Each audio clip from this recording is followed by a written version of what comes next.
The hippies have finally sort of got there. So Sue's a local girl, and the Greens are big on there's a federal bill in at the moment to regulate cannabis, and Sue, we've got her here, so she's going to bat strongly for us when she's elected. Thanks, Michael. Thanks, everyone. So it's politics, so I'm not going to talk too long. Thank you for staying and hearing. I'm going to give you 5 minutes. So firstly, I'd like to acknowledge the land on which we're gathered. Aboriginal land always was, always will be, was never ceded. My name is Sue. I'll just unashamedly tell you a little bit about myself, if that's okay, and then I will talk a little bit about cannabis and what I see in terms of our vision for this area here, our northern rivers, our wonderful northern rivers. So I'm a farmer, I'm a public interest environmental lawyer, and I'm also a grandmother. I care a hell of a lot about the way we're managing our natural resources, and I have been working with farmers and community groups across New South Wales for the last 15 years as a public interest environmental lawyer, trying to protect our natural resources and get some sanity into the way we manage our land and the benefits that come back to our communities. I'm from Nimbin in the sense that I arrived here as a barefoot hippie when I was 19, if that's what I want to refer to myself as. I was actually quite feral and was a frontline activist. I was so concerned about the way we were managing our old-growth forests in the Northern Rivers that I became a frontline activist. I did lock onto bulldozers, I did climb trees, and I did sit in tripods. And then a wonderful chap who formed a group called Lawyers for Forests, who was providing services for activists that were getting arrested and was trying to help us engage with the laws around our forest protection. One day he said to me, Sue, I think you need to find out a long-term plan for how you're going to do this, especially because I had a little kid dragging around the forests and he said to me, look, I think you should go to law school. Just have a go, see whether it's your thing. Went to law school, absolutely loved it. It was my tool, it was my trade, and I realised that through law, I could use law to work to protect the environment and to protect communities. So some of the cases I've run some of the most high-profile environmental litigation in the country. In 2015, I ran the Stop Adani case. We won, and then Greg Hunt, the then Environment Minister, reapproved the mine. It was around this time, and I have taken lots of other cases against coal mines and won. The New South Wales Parliament changes the rules once I would bring a court case. When I say me, I had a great, wonderful team, and obviously I was working with community. That's how we win. We win together. I would win, or we would win. Parliament would change the rules. This is when I really started to think and wonder and say, what the heck am I doing playing in a justice system when we have parliaments that are working to change rules to serve interests that are not ours? The interests that were being served were the coal lobby, the coal industry, the coal seam gas industry, and now what we are seeing, and this is where I will segue into cannabis and my passion, particularly for hemp growing, is what we're just witnessing with the catastrophic collapse and death of our most important inland river system. So again, I've worked up and down the Murray-Darling Basin with farmers, real farmers, not agribusiness, not corporate business, not agri-cotton, the irrigation industry, real farmers up and down the Murray, scientists that have been predicting what we are seeing now to be taking place, but they were predicting this 10 years ago. We knew this was going to happen. I got heavily involved with trying to expose what was happening with the water theft in the northern basin of the Murray-Darling, around Burrawarrina and Walgett and those places. The interesting thing is, I was working up a case to bring cases to prosecute the water thieves. realised that we could not bring that case. They were so protected by the collusion and corruption of the New South Wales government, and we now know it's corruption of the New South Wales government. So instead we decided to take trial by media. Anyone who saw the Four Corners episode, Pumped, in 2017, that was my office behind that. I featured in that. We couldn't bring a case in our courts of New South Wales to seek environmental justice, so we had to run off to the media and do trial by media, and fortunately it's been very successful. The problem with that is it's not protecting the environment. So I've decided that to run for Parliament. I've left my beautiful institution, the Environmental Defenders Office of New South Wales, which is a remarkable community legal centre that specialises in public interest environmental law. I'm also here growing dryland rice as a farmer on the Richmond floodplain. I have recently been working with some fantastic young people in this region who are trying really hard to get industrial hemp off the ground as a viable emerging agricultural industry, so that we here in the Northern Rivers can become an actual innovation hub around industrial hemp.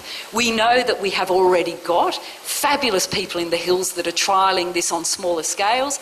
They are doing the grunt work, the incredible innovation and the courageous work of licensing and trialling. But the one thing that we know is that while we're trying very hard at the grassroots to change, to make a difference, to contribute to a more positive world, the one thing that is the consistent theme is that our governments just get in the way. Our ridiculous barriers, our legal barriers to innovation, to positive action, to community action, to all of that innovation that's happening through the medical world, what we've just heard. I mean, the presentation we just heard then, I mean, why is this stuff not becoming mainstream? Why is this not the transactions that we're doing to assist each other as communities, connected together, helping each other, create a better, healthier world together? Well, we know why. Because we have still got a war on drugs. You'll hear from the good doctor himself shortly about his own, the war against him in his medical forays. We know that we need right now, more than we ever have, good, strong voices in our parliaments to move the barriers away from the good work and the innovation that the community and the innovators and our professionals and our experts want to get on with. The war on drugs has failed. We know it's failed. When somebody like Campbell Newman comes out and says the war on drugs has failed, we know it's catastrophically failed. We've got the ex-leader of the Australian Federal Police Force saying the war on drugs has cost us so much, it's failed us, it's putting our families in jeopardy, it's putting our young people in jails. I saw this as a lawyer, as a criminal lawyer before specialising in environmental law, just working in our local scenes here, seeing our young people and our families torn apart because of the absurd injustice and war on drugs, war on harmless drugs, war on drugs where drugs actually are a health issue and need to be dealt with as a health management issue. And the thing is, I think genuinely, understanding the New South Wales political scene right now, we are at a real opportunity moment. The New South Wales election is on March 23. It's in less than 9 weeks. The Berejiklian government that's in there now that thinks pill testing is absurd, notwithstanding all of the evidence and all of the experts coming out saying it will help and it will reduce deaths. She's standing staunch with her cronies saying that no, we won't engage on this, we will carry on to engage in the war against drugs. Berejiklian will lose seats. Berejiklian is going for the 3rd term of a coalition government in New South Wales. They have never done that since 1971. She will lose seats. The Daily Labor government, Daily Labor opposition, is likely to obtain seats and grow. There's a 13-seat swing in there between them. The Daily Labor opposition is still riddled with its Eddie Obeid, Ian MacDonald corrupt politics of doing good deals and selling our country to coal and gas. So let's see. I mean, we've got 2 ex-members of the Daily Opposition in jail, so let's see how they go. But the beautiful silver lining here for me and for hopefully the rest of New South Wales, and particularly this region here, our state seat of Lismore, beautiful, fabulous, jewel in the crown seat of New South Wales. We are the 3rd most equal marginal seat in the state. The National Party holds this seat by only a small 2% majority, as 2% margin. We're running a really strong campaign. We currently, the Greens in New South Wales, have 3 lower house seats in the New South Wales Parliament. We retain those, you add me, we could in fact hold the balance of power in New South Wales. The Sydney Morning Herald, the Daily Telegraph are predicting the likelihood of a hung parliament. Balance of power is one of the most important, fertile moments in politics. It's when progressive politics happens at an accelerated rate. That's what I'm gunning for. That's what the team that is working with the Let's Make Lismore Green campaign is working towards. And if I get in, I am going to be a very, very strong, uncompromising voice for the environment and for social justice. And I will continue the work that all the good people here and all over New South Wales are doing to get some significant drug law reform, end the war on drugs, get some sanity and some evidence-based policy into our everyday lives. For people who think that your vote isn't important, if I haven't convinced you, I don't know what will, because this seat here, the state will be watching this seat on the evening of March 23rd. We have never been in a more powerful position. The incumbent National Party member, Thomas George, is retiring after 20 years in Parliament. That means incumbency is up for grabs. There's a 3%. It's a numbers game. It's Parliament. And look, please don't think I'm trying to convince you politics is the answer to your world. It's not. It never will be. But what I can categorically, hand on heart, tell you from all the work I've been doing with communities across all of New South Wales, my word, it gets in the way of good things happening. So re-empowering civil society, getting ideological, archaic, non-evidence-based politics out of the way of community empowerment is one of the most important things we could be doing while we face the biggest challenges of our time. Climate change, growing social justice and inequities, economic absurdity, where we're seeing corporate pockets line and we're seeing homelessness at rates we've never seen before. And let's remember, in New South Wales, we have never been wealthier. Our coffers have never been fuller. $4.5 billion surpluses are what we're turning over every year. Barajiklian has a property portfolio of $90 billion. We are so wealthy, and yet people are sleeping rough. We're filling our jails. We're privatising them. I, for one, want to be part of turning this around, and I really want you to join the journey with me. If you want to get involved in my campaign, like the wonderful people like Param sitting here, we have a great website that we've set up, sueforlismore.org.au. We've got an office in town in Lismore. The way we win elections is by knocking on doors, calling people and having conversations. I've got, and you know, I'm just on the quiet, you know, this part, talking about me, it's not the part I enjoy, it's the part I have to do.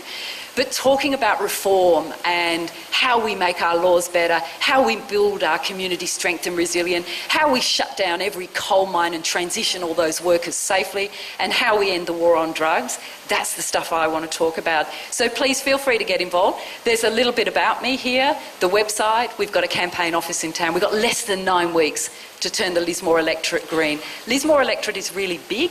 It stems all the way from the Queensland border in Moolumbar, Kyogle, Lismore, Drake, Urbanville, and takes in Tenterfield. It's a wonderful big electorate, and we're doing some fabulous things on the ground in terms of the agricultural aspect of hemp. And I just want to thank all the absolutely wonderful people who have put this on. Medican is a hotbed of innovation, innovative thinking. You will hear from some of the country's leading experts on, as you've already heard, and on drug law. I see my good friend Steve Bolt, my first ever boss over there in the corner, who will talk to you about law, and many others. So thank you for coming along, and thank you to Michael, who has carried this flag for so long and is making significant inroads to getting some real justice around our drug laws and our community engagement with sensible policy. Thanks everybody for your time and listening, and I will take a few questions. Yes. Listening to all that you have just said, yes. How do you survive in that political climate? I'm born for it. I have rhino hide, I'm cannon fodder, I was a frontline activist, I have worked in our courts and our institutions, I've walked the halls of Macquarie Street advising those members of Parliament about what good laws look like. I'm in the legal profession, a very, very, not intending to insult any gender issue, but it has been an incredibly elitist male world, and I take that stuff on for breakfast. That's before I even get to the working day. So I survive because I have a deep connection with the environment. I have a deep love for humanity. I'm a grandmother. I have a wonderful family. I have a fabulous community. I have koalas in my gum trees, and I farm. That's how I survive. Thank you.